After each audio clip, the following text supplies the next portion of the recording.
راګرځېدم په ټوله راغلم مې ټالۍ وخوړې د اختر شپه به ما څلور د خوب ګولۍ وخوړې غواړئ چې د دې شاعر واورئ دا چا لیکلی دی غواړئ چې هغه سړی کښېنئ د هغه د کلام واورئ ستاسو د لاسونو په پرما کې راغواړم خپل د څنګ ملګری خپل د ټولنې ملګری د رڼا ملګری حسین علي پرواني صاحب لاسونه ورته وکړه وایي چې راشي او ستاسو سره کلامونه شریک کړي.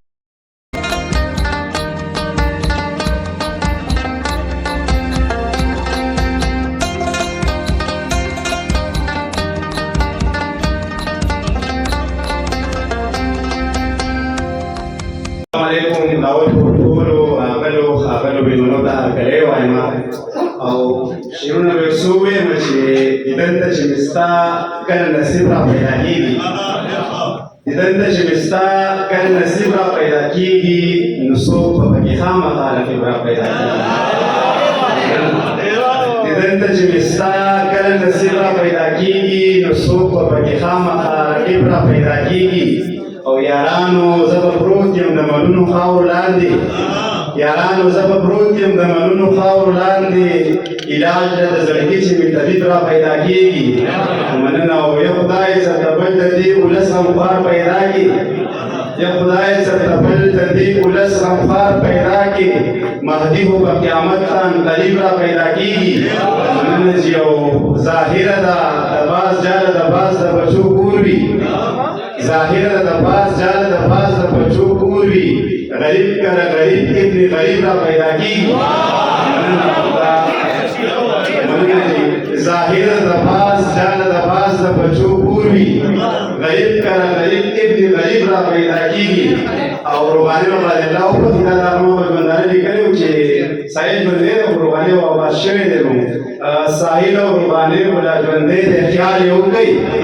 ساحل او روحاني خو لا ژوندی دی خیال یې وکړئ حسین په عمرونو پس عجیب را پیدا کېږي مننه چې یو غزل دی چې د ښایست نه د جانانه آینه شرمېږي چې د ښایست نه د جانانه آینه شرمېږي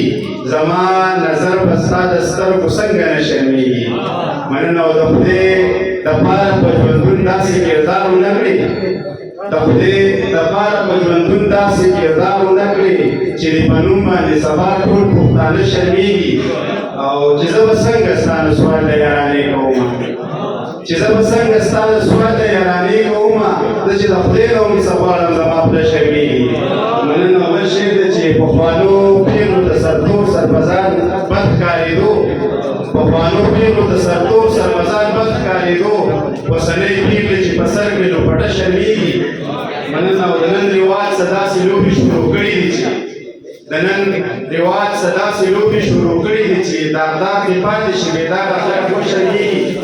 او زمونږ مینه خو نیمګړې ځکه پاتې شوله زمونږ مینه خو نیمګړې ځکه پاتې شوله اول به زه شرمېدم اوس رانه هغه شرمېږي